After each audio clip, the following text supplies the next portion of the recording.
Okay, तो आज के लेक्चर में हम लोग देखने जा रहे हैं missing data. So handling missing data in Python data frames. Missing data is a common issue in data analysis and pandas provides several ways to handle it. ठीक है, तो काफी तरीके से मिसिंग डेटा हैंडल होता है.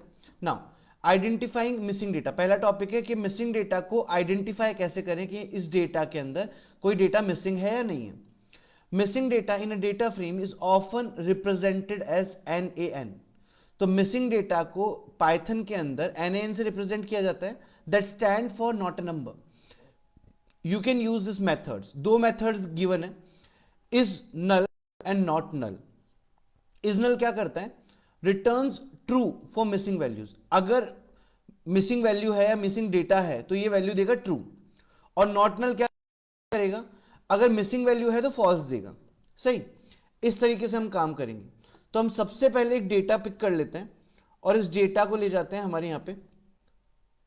नाउ ये जो डेटा है, बेसिकली इस डेटा में मैंने दो जगह पे मिसिंग डेटा क्रिएट किया है, एक तो यहां पे एज में और एक यहां पे स्कोर में.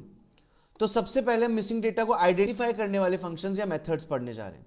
सबसे पहले डेटा फ्रेम में कन्वर्ट करेंगे, तो देख लेते हैं. पीडी कर लिया. नाउ एक बार प्रिंट करवा के देख लेते हैं डेटा को. Print DF. नाउ एक बार रन करेंगे. सो यहां पे जब डेटा फ्रेम प्रिंट होगा तो हमको जहां पे नल वैल्यूज गिवन है वहां पे नन आ जाएगा, NaN आ जाएगा. दिख रहा है. Now you can call both the functions using this. आप यहां पे जाएंगे, प्रिंट लगाएंगे, df डॉट इज नल. हमारा जो फंक्शन है दैट इज नल, पहला फंक्शन. चेक करते हैं. सो दिख रहा है, सेकंड टेबल जब प्रेजेंट हुई तो जहां जहां पे नल वैल्यूज थी उन पर्टिकुलर प्लेसेस पे मेरे को क्या मिल गया है, आप देख सकते हो. एलाइस की जगह पे फॉल्स है. जहां पे नल वैल्यू मेरी प्रेजेंट है वहां नल वैल्यूज में मुझे मिल गया है ट्रू. इस तरीके से. ठीक है, अब यहां पे कुछ देख लेते हैं. स्कोर्स में यहां पे देखना, हमने नाम यहां पे दिख रहा है, एक जगह पे तो हमने नन लिख रखा है और दो जगह पे हमें NaN लिख रखा है. उन सब जगह पे हमको डेटा प्रेजेंट होके ट्रू एंड फॉल्स में वैल्यूज रिप्रेजेंट हो जाएगी. परफेक्ट. सो इस तरीके से हम चेक करते हैं कि कोई डेटा नल है या नहीं है हमारे पास. Now checking for non null values, कि अगर जो वैल्यूज मिसिंग नहीं है, जो वैल्यूज फुलफिल्ड है, उन वैल्यूज को चेक करते हैं. That is done by using not none function. तो इस फंक्शन को यहां से उठाएंगे और यहां डाल देंगे. तो ये दो फंक्शंस हमारे पास है, one is null and other one is not null. ये आपको नॉन नल वैल्यूज पे ट्रू देगा और बाकी वैल्यूज पे फॉल्स देगा. इस तरीके से हम आइडेंटिफाई करते हैं किसको, नल वैल्यूज को. Now second point is dropping missing data. इसके लिए एक फंक्शन यूज होता है जिसका नाम है ड्रॉप NA. रिमूव्स रोज और कॉलम्स विथ मिसिंग वैल्यूज. जिन रोज या जिन कॉलम्स में मिसिंग डेटा है ये उनको ड्रॉप करता है. ठीक है, तो सबसे पहले हम इस फंक्शन को एक वेरिएबल में स्टोर कर रहे हैं यहां पे और ये लेके जा रहे हैं इस तरीके से. तो यहां से पहले इनको हटा देते हैं एंड डेटा फ्रेम क्रिएट करेंगे एंड नाउ इसको करेंगे. नाउ एक बार इसको प्रिंट करके देखते हैं. प्रिंट df ड्रॉप रोज. तो बाय डिफॉल्ट जो ये ड्रॉप करेगा, ये ड्रॉप करेगा रो वाइज. दिख रहा है, एक ही रो ऐसी थी जिसमें कंप्लीटली पूरा डेटा था, अलाइस वाली. अलाइस, एज एंड स्कोर तीनों प्रेजेंट है उसकी. तो उस रो को छोड़ दिया है पर बाकी रोज को ड्रॉप कर दिया है. यहां पे बस एक ही प्रॉब्लम है कि डेटा लॉस होता है. डेटा लॉस मतलब अगर किसी रो में एक डेटा नल होगा तो ये पूरी रो को डिलीट कर देगा. तो यहां पे ये छोटा सा प्रॉब्लम आएगा. अगर हम यहां पे जाएं और लिखें x is 1 करके, यहां पे जाके ड्रॉप NA के अंदर हम लगा देंगे हमारा x is equal to 1. तो अब ये ड्रॉप करेगा बाय द कॉलम नेम्स. ठीक है, तो अब ये कॉलम के बिहाफ पे ड्रॉप करने वाला है. दिख रहा है, कॉलम के बिहाफ पे जब इसने ड्रॉप किया तो इसको कोई भी ऐसा कॉलम नहीं मिला जिसमें एक भी डेटा मिसिंग नहीं हो. हर कॉलम में कोई ना कोई डेटा मिसिंग था. ठीक है, जैसा कि आप देख सकते हो, मैं आपको एक बार डेटा फ्रेम दिखा देता हूं पूरा वापस से. प्रिंट एंड df और यहां पे जाके हम एक डिफरेंशिएटर लगा लेते हैं कोई भी ऐसा करके. Now run the program. हम अगर कॉलम्स में देखें तो पहले कॉलम के अंदर भी एक नल डेटा है तो पूरा कॉलम ड्रॉप हो गया. दूसरे कॉलम में भी एक नल डेटा है, पूरा कॉलम ड्रॉप हो गया, तीसरे कॉलम में भी एक नल डेटा है, तो डेटा इस तरीके से हमारा एम्प्टी हो गया। और इस प्रोसेस में ना काफी हद तक हम लोगों को क्या मिलता है, डेटा लॉस मिलता है। इसलिए ज्यादातर हम ड्रॉप एनी को यूज नहीं करते, थोड़ा मिनिमल यूज है इसका। अगला जो काम है that is filling missing data, ज्यादातर ये यूज होता है। इसके लिए फंक्शन यूज होता है फिल एनी। क्या करता है, replaces missing values with specific value strategy. ठीक है, तो हम इसके लिए क्या करते हैं, फंक्शन यूज करेंगे फिल एनी, और ये वाला लाइन कॉपी कर लेते हैं जिसको एक वेरिएबल में स्टोर कर रखा है। तो यहां से हम जाएंगे, हटा देंगे। नाउ हमने क्या किया है, फिल एनी जो नल डेटा था उसको 0 से फिल करवा दिया, और यहां पे जाके हम एक बार प्रिंट स्टेटमेंट दे देते हैं हमारा। अब आप देखो, जहां जहां पे हमारा मिसिंग डेटा था, एनएन था, उन एनएन प्लेसेस पे हर जगह पे एक वैल्यू से फिल कर दिया गया 0 से। तो अगर आपको कुछ समझ नहीं बैठ रहा है, इसमें डेटा लॉस कम होता है, तो अपन ज्यादातर फिल एनी यूज करते हैं ड्रॉप एनी की जगह पे। इसके अलावा हम चाहें तो एक एग्रीगेशन फंक्शन भी बना सकते हैं और इस तरीके से भी डिटेल्स को फिल कर सकते हैं। ये एक बार लगा देता हूं, फिर आपको मैं समझा देता हूं। मैंने बोला जो डेटा मैं रिप्लेस करने जा रहा हूं वो किसमें करूंगा, एज नाम की कॉलम में। कैसे रिप्लेस किया, एज नाम के कॉलम को पिक करो, उसमें फिल एनी अप्लाई करो, और जो भी एज प्रेजेंट है उनका मीन निकाल लो। तो क्या होगा ना, यहां पे जब डेटा फ्रेम नया क्रिएट होगा तो जो भी उस एज नाम के कॉलम में एजेस होगी उन सबका मीन निकाल लिया जाएगा, एवरेज निकाल लिया जाएगा, और एज के अंदर जहां जहां पे एनएन था इस जगह पे 25, 30 एंड 22 इनके मीन से या इनके एवरेज से रिप्लेस कर दिया गया एनएन वैल्यू को।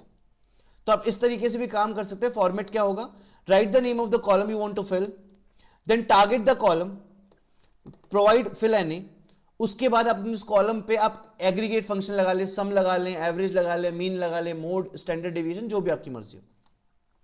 This is a strategy. Now next thing, interpolating missing data. अब बात करते हैं टॉपिक जिसको बोलते हैं इंटरपोलेशन। इंटरपोलेशन क्या करता है, इसके लिए फंक्शन काम आता है interpolate, fills missing values using interpolation. चलो एक बार चेक करते हैं ये कैसे काम करेगा। तो हमने कुछ नहीं किया, हमने यहां पे जाके इस पर्टिकुलर लाइन को जो कर दिया है वो एक फंक्शन से रिप्लेस कर दिया है जिसका नाम है इंटरपोलेट। ठीक है, और यहां प्रिंट करवाते हैं हम DF interpolated. Now running the project, now see this. यहां पे क्या हुआ है, हमारे सामने सारी null value N values fill हो गई है, सिर्फ एनओ एन ही फिल नहीं हुआ, बाकी नल वैल्यू सारी फिल हो गई है। यहां पे आ गया 27, यहां पे आ गया हमको मिल गया है see this 89। Now how this work वो देख लेते हैं एक बार। तो एक बार जाते हैं interpolate function in Python data frame, इसकी डॉक्यूमेंटेशन को फॉलो करेंगे। ठीक है, क्या करता है, fill N values using interpolate method. ये काम करता है एक लीनियर मेथड पे। किस पे काम करता है, एक लीनियर मेथड पे। ठीक है, अब ये लीनियर मेथड किस तरीके से काम करके लेके जाता है चीजों को दिखाता हूं। सो देखो, returns the same object type as a caller, जो आपने ऑब्जेक्ट दिया उसी में काम करता है। इंटरपोलेट एज सेम और ऑल एन वैल्यूज ऑन। ठीक है, तो कुछ ना कुछ तो रिप्लेस करता है ये। अब रिप्लेस करने के बिहाफ पे एक बार चीजों को देखते हैं। जैसे यहां पे मैंने एन वैल्यू दी है, इसके ऊपर वैल्यू है 0, 1 एंड 3। तो यहां पे देखो इसको लीनियरली वैल्यू क्या मिली है, 2 मिली है। 1 के बाद 2 आता है तो इसे 2 से रिप्लेस कर दिया है। अगर यहां पे एग्जांपल देखिए तो यहां पे 2 था, यहां पे 8 था, तो इसने गैप्स देखे कि 2 और 8 के बीच में एक वैल्यू फिल करनी है, तो परफेक्ट गैप में फिल किया है 2, 4 एंड 8। ठीक है, तो 2 के बाद 3 मिसिंग है, 4 आ गया, 4 के बाद 5 और 6 मिसिंग है, 8 आ गया। तो ये अपना ऑर्डर लीनियरली डिसाइड करता है खुद के बिहाफ पे। ठीक है, उस हिसाब से चीजों को फिल कर देता है। सॉर्टेड। जैसे यहां देखना 0 है, एक स्पेस ब्लैंक है, देन 2 है, एंड देन यहां पे भी एक ब्लैंक है, तो यहां पे होपफुली 1 आएगा। अब 1 के बाद इसको पता नहीं है कि यहां पे फिल क्या करना है, 3 करना है या आगे लेके जाना है, तो इसने बाय डिफॉल्ट क्या फिल कर दिया, 2 ही फिल कर दिया है। यहां देखते हैं 2 था, 3 था और 4 था, बट इंटरपोलेट करने पे यहां पे एन नहीं आया क्योंकि इसके ऊपर कोई वैल्यू नहीं थी, तो लीनियर अलजेब्रा बन नहीं पाई है। ठीक है, इसको एक लीनियर एल्गोरिथम चाहिए फिल करने के हिसाब से। So this is what how a function interpolate work. Interpolate किस तरीके से काम करता है, ये उस तरीके से काम कर रहा है। जैसे यहां पे 90 था, यहां पे 88 था, तो इसको लगा लीनियर तब बन जाएगा जब 89 यहां फिल हो जाएगा। ठीक है, इस जगह देखते हैं, यहां 25 था, देन यहां 30 था, तो 26 का गैप छोड़ा, 27 फिल किया, 28 29 का गैप छोड़ दिया। सही, तो ये अपने बिहाफ पे काम करता है, पर इसकी वैल्यूज लीनियर रहती है हमेशा। Now next thing, next topic, replacing specific values. Replace specify values including NN। इसका एग्जाम्पल देखते हैं। आपको यह बताना पड़ेगा कि कौन सी वैल्यू रिप्लेस करनी है, और यह भी बताना पड़ेगा किस जगह पे या फिर किस चीज से रिप्लेस करनी है। तो मैंने बोला कि रिप्लेस फंक्शन अप्लाई किया है मैंने, और रिप्लेस फंक्शन अप्लाई करके मैं np.nan को रिप्लेस कर रहा हूं बस। किससे? अननोन से। चेक करते हैं, तो आप देख सकते हो जहां जहां पे भी नल वैल्यूज आ रही थी मेरी, ठीक है, उन पर्टिकुलर प्लेसेस पे इसने रिप्लेस करके फिल कर दिया है unknown. It's exactly like fill N A, but हाँ, इसमें स्पेसिफाई भी कर सकते हो कि किस वैल्यू को रिप्लेस करना है। Now checking for missing data in entire data frame. पूरे डेटा फ्रेम में चेक करना है, ठीक है।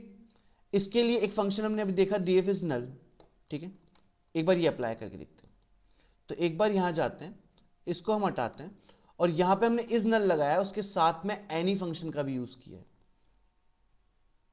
देखते हैं हाउ इट विल वर्क। जैसे वहां पे आपको हर कॉलम या रो के स्पेस पे जगह पे ट्रू फॉल्स मिल रहा था, आपको वैसा यहां नहीं मिलेगा। यहां पे आपको सिर्फ और सिर्फ एक सिंगल डेटा मिलेगा कि पूरे डेटा फ्रेम में डेटा ट्रू है या फॉल्स है, ठीक है। अब मैंने एक बार एनी लगाया, तो इसने क्या किया, इसने मेरे को दिया नेम में डेटा ब्लैंक है, एज में भी डेटा ब्लैंक है, और स्कोर में भी डेटा ब्लैंक है। ये तो किसके लिए था? अगर एक बार लगाते हो तो आपको कॉलम वाइज आपका डेटा दे देगा, बट अगर आप दोनों दो बार लगाते हो, तो आपने बोला कॉलम एंड रो दोनों को टारगेट करो, एंड कॉमन पीओवी देगा, that is true. It means पूरे डेटा फ्रेम में नल डेटा तो कहीं ना कहीं पे प्रेजेंट है। तो if you want, you are comfortable, you can use one time any, and if you are comfortable you can use two times any. Next, अगर मेरे को ये देखना है कि पर कॉलम में कितना डेटा नल है, तो I can use a function by the name sum, इस तरीके से। तो ये मुझे बता देगा कि मेरे पर कॉलम में कितना डेटा नल है। नेम नाम के कॉलम में एक डेटा नल है, एज में भी एक है, और स्कोर में भी एक डेटा नल है मेरा। So this was the functions जो कि हम यूज कर सकते हैं किसमें? मिसिंग डेटा में। आई होप आपको समझ में आया होगा। Thank you so much.